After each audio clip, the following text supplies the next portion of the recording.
Hello and welcome to a new episode of How to Waste Stardust. We're going to take a look today at the Landorus with the new move Sandsear Storm in the Ultra League. We're going to take a look at this Pokemon also in the Master League tomorrow when we are going to be able to Elite TM it. If you didn't know, for those Pokemon you're going to be able to Elite TM the new Legacy move for them at 10 AM your local time when those Pokemon are going to appear in your raids as well. So yeah, today we're going to take a look at the Ultra League variant because no, I'm not going to waste all the XL candy for this. I actually wasted all the XL candy for the normal variant of this recently as well, so like for the incarnate form. So yeah, we're going to take a look here at the Ultra League real quick, and tomorrow we're going to take a look at the Master League. For the Ultra League, of course, this Pokemon is not going to be the most like used one or like good in general, but it might still be fun. So let's take a look at this. We're going to have a team here with the Cresselia as well as the Gliscor, and I actually have heard as well that a lot of people went now for the Ultra League over the Great League because they don't really like it. Master League is very pay to win slash yeah, just really hardcore play to win with the Zygarde and the Solgaleo now. So a lot of people are actually now playing Ultra League, and interestingly enough, I had basically no Q times, which I thought would be a little bit of an issue for this one, but at 2800 elo, I didn't really have any Q times at all, which is kind of nice. But let's take a look here at the team real quick as well. We're going to have the Cresselia in the lead, being kind of an answer for those water type Pokemon, which you don't really want to face because we have Grass Knot on this Pokemon. You're going to have the Sasab of the Gliscor, which is running Wing Attack more on accident than because I really wanted to run this move, because yeah, I just had this already on this one.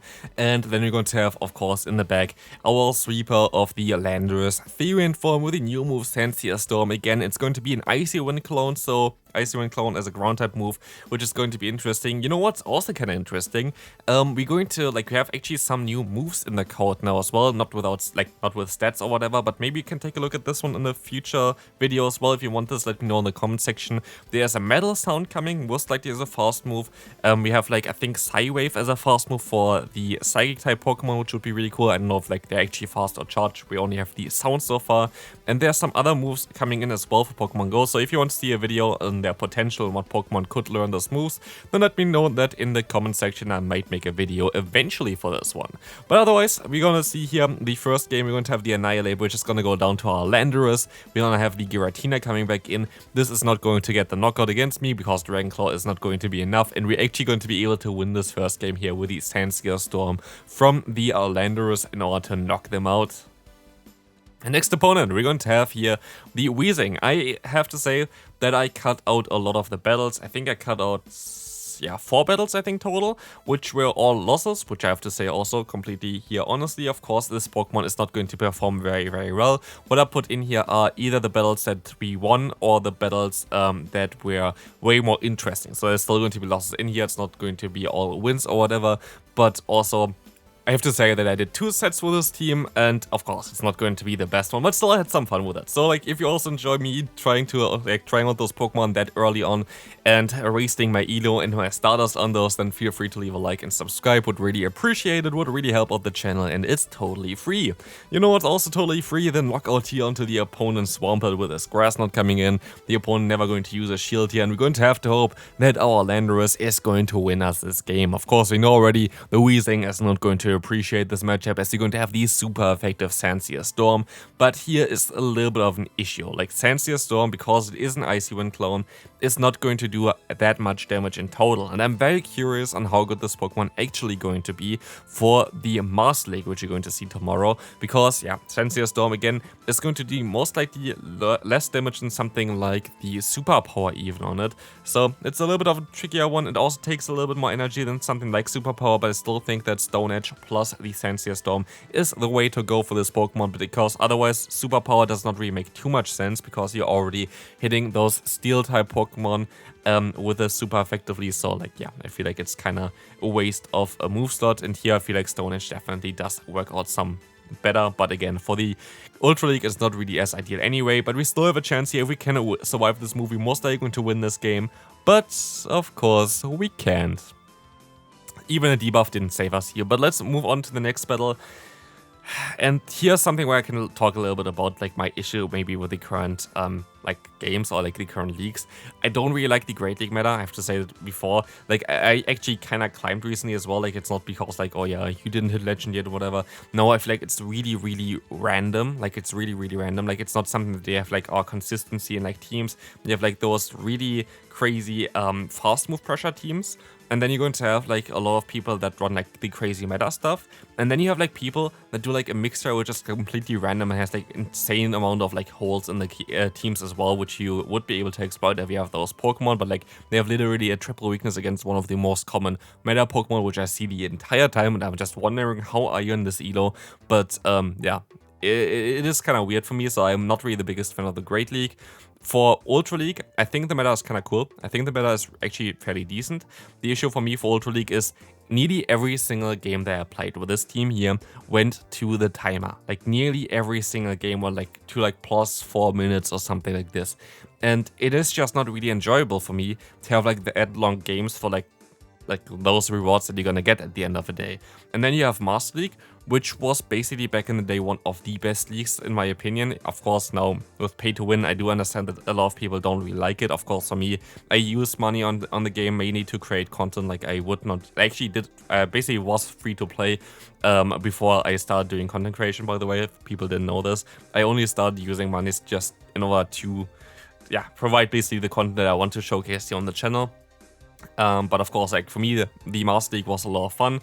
But I have to say as well, nowadays, it is not really, since the Solgaleo plus Zygarde complete form core is just so busted. Literally, there's not a thing. Okay, there's like one Pokemon, which is Shadow Rhyperior, that can core break this one.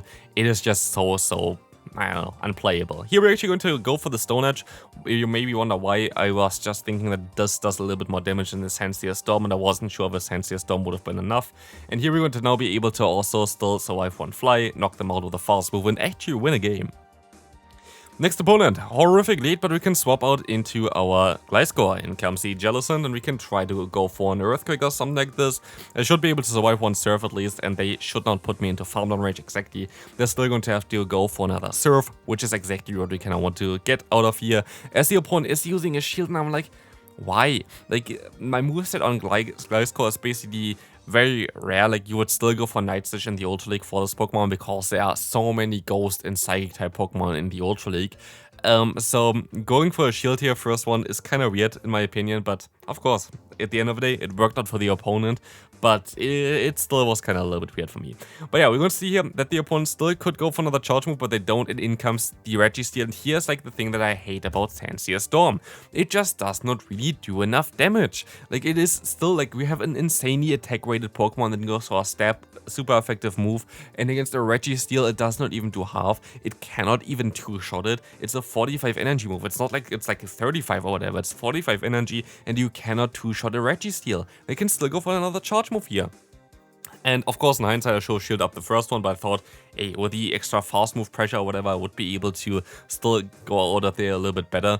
But the game is still not over. Maybe we can still try to go for some charge moves against the opponents.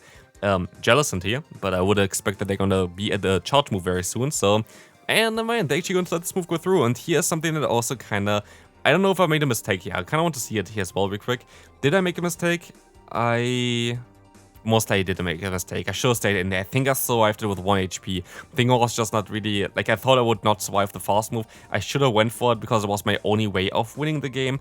But I doubt that it actually would have knocked out the Skeledirge from this range, I would have to say, because I don't know, like I feel like this Pokemon still would have survived it. Like this we're going to lose. But maybe, just maybe I should have actually stayed in.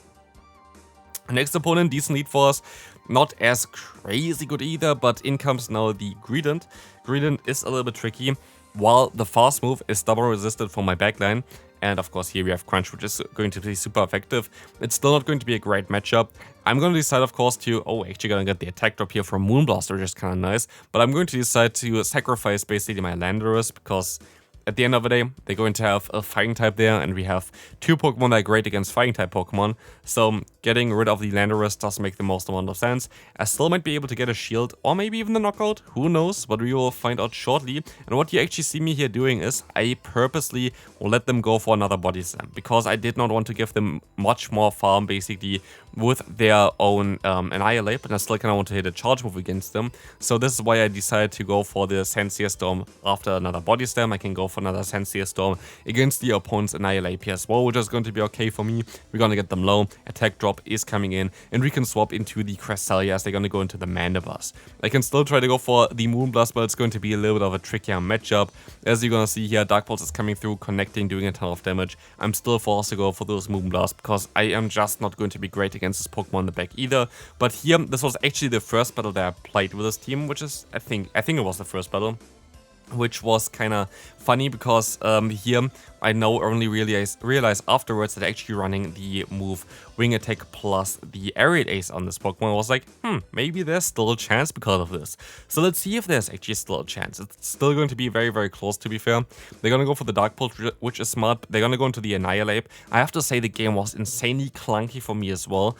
But here at least we are still able to get to the move, but I know that I wanted to get there a little bit earlier as well, but yeah, game was a little bit clunky. We can still go for another Aerial Ace against the opponent, getting the shield, which is amazing.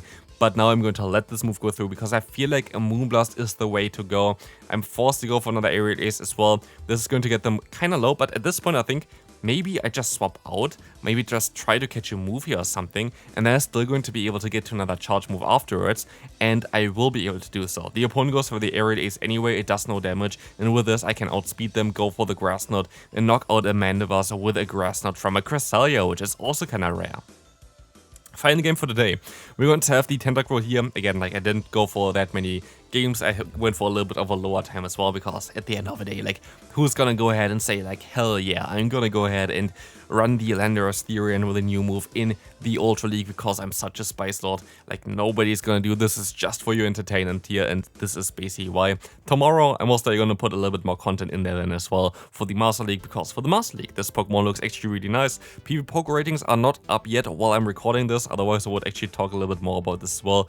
But I feel like that the Sandsear Storm are going to help this Pokemon out quite a bit, making the matchups a little bit easier against something like a Dialga as well, because you don't debuff yourself anymore, you debuff the opponents now, which is really, really good.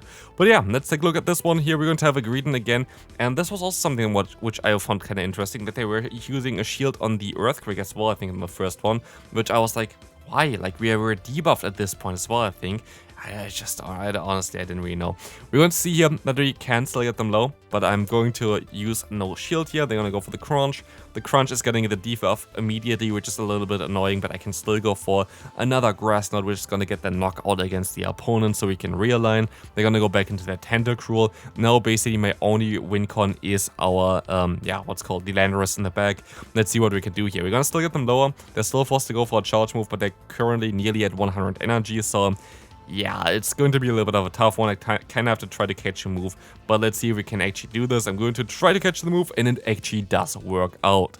And now it depends on what they're going to have in the back, what they're going to do next. It's going to be a close one. It's going to be a Giratina in the back, and I'm going to go straight for my charge moves. And honestly, what I should do here as well, I should go for a shield immediately, but I don't think that I did this. Let's see.